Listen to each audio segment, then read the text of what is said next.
What's going on, guys? Tobin here with you. Thanks for checking out the channel. Miami Dolphins losers today to the Kansas City Chiefs, 21-14, and what Mike McDaniel, of course, has already ruled. The narrative bowl doesn't matter.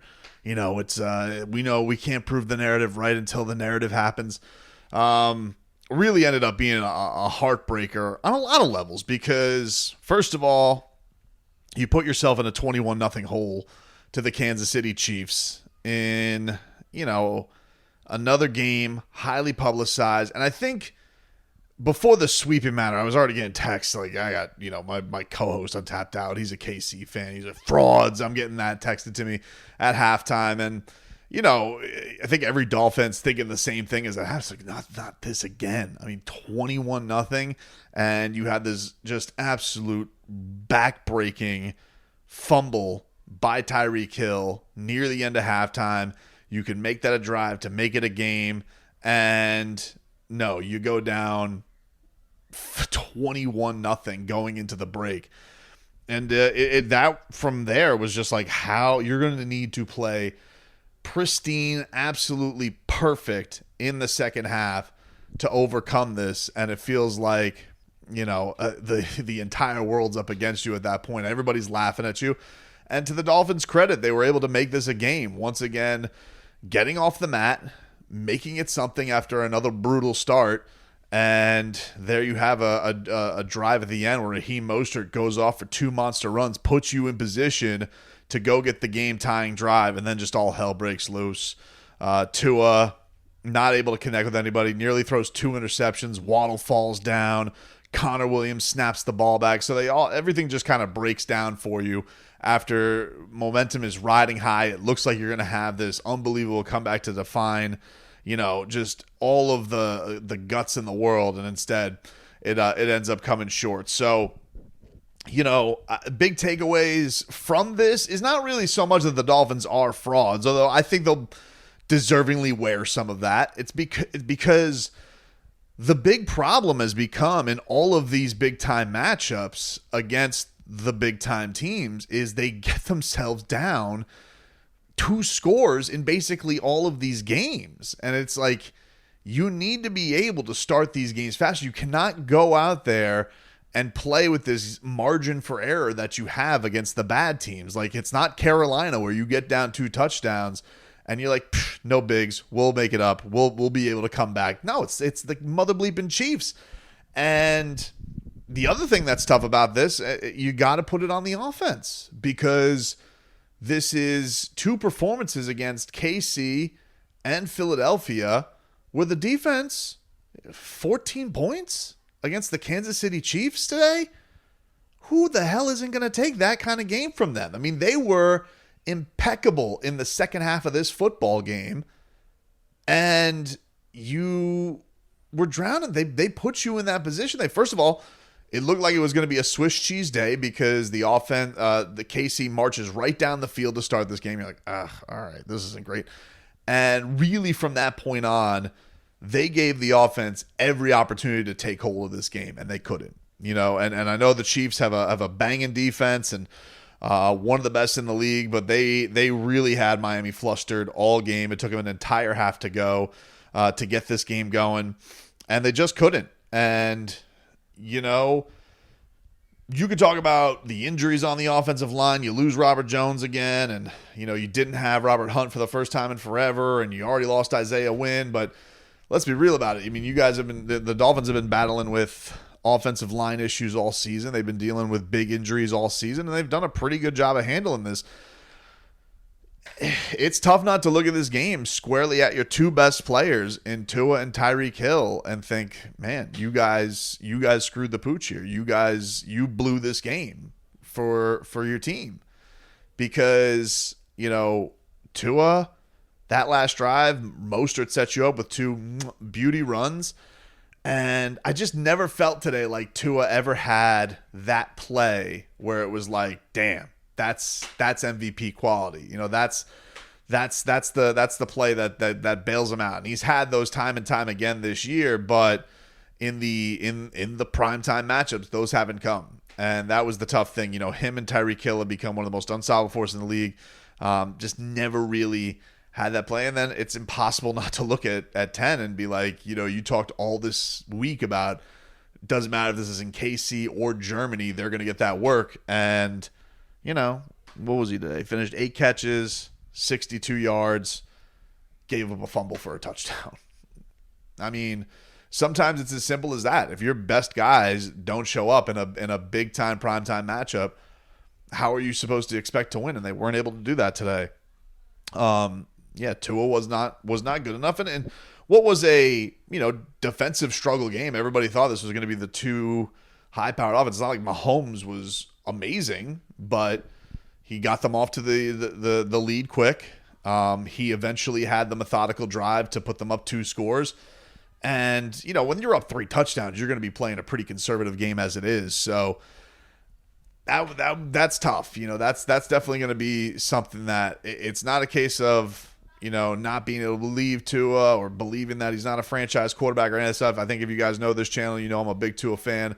I'm a big Tua believer, but I didn't think that knowing that he was, he was dealing with a lot of pressure today, given, and that's a good front four he's going to have to deal with. And usually when you're in the playoffs, you're going to have to deal with a little bit of chaos. And, he felt like he was, rolled out to tough sides at certain points.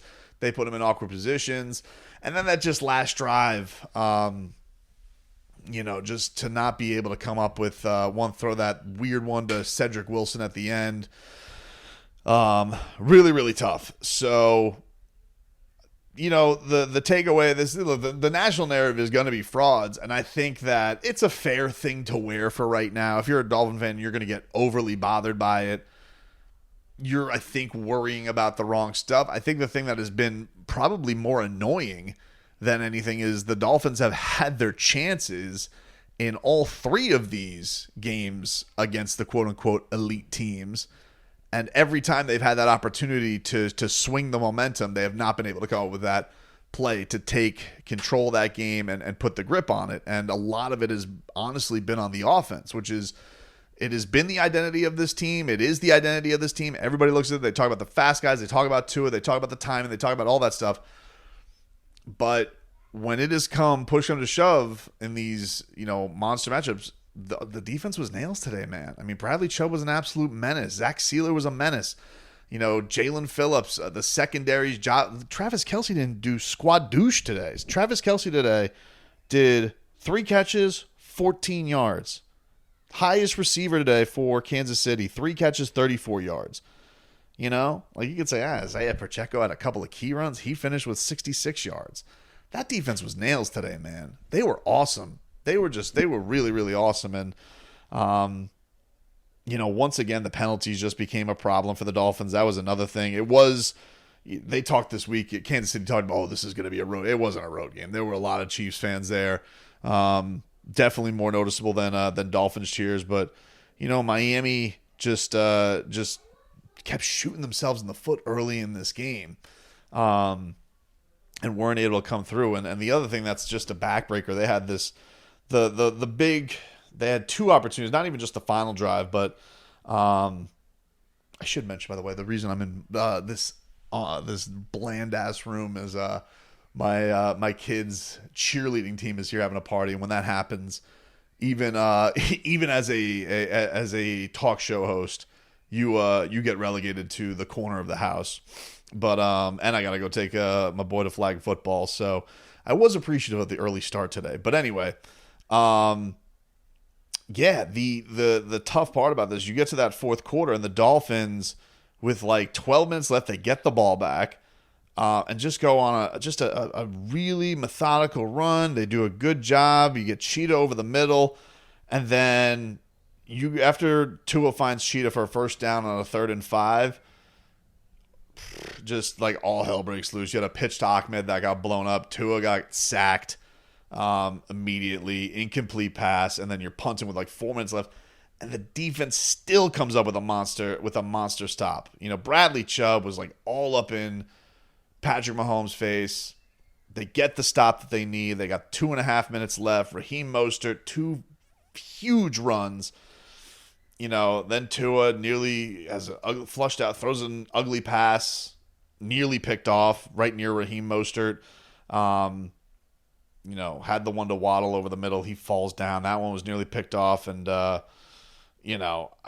I got to go back. I was like, what the hell happened on the Cedric Wilson play? I don't even know if he got his hand hit or what. It looked like he got his hand hit because I don't understand it. It just slipped out of his hands. I don't know what the hell happened, but it looked like on a good throw he might have had Cedric Wilson. That was tough. And then the coup de grace to a game. Instead of this heroic comeback, how does it end? Terrible exchange between Tua and Connor Williams after a timeout. The Dolphins call a timeout. Mike McDaniel calls a timeout, and Tua looks like he's trying to get somebody set, snaps the ball, and, Connor Williams, who turns his snaps sometimes into a Randy Johnson slider, zings out, and Tua muffs it. Didn't even get a really shot to go tie the game. And so that's the disappointing thing, is like you had your chances. You battled back. Coach always talks about adversity is an opportunity. There's no bigger adversity than being down 21-0, and as cause of you shooting yourself in the foot. Tyreek Hill's got to be killing himself. He talked a lot of shit coming into this game about going out there and doesn't matter where the game is, and he has this historic pace that he's at, and he was not able to. He has.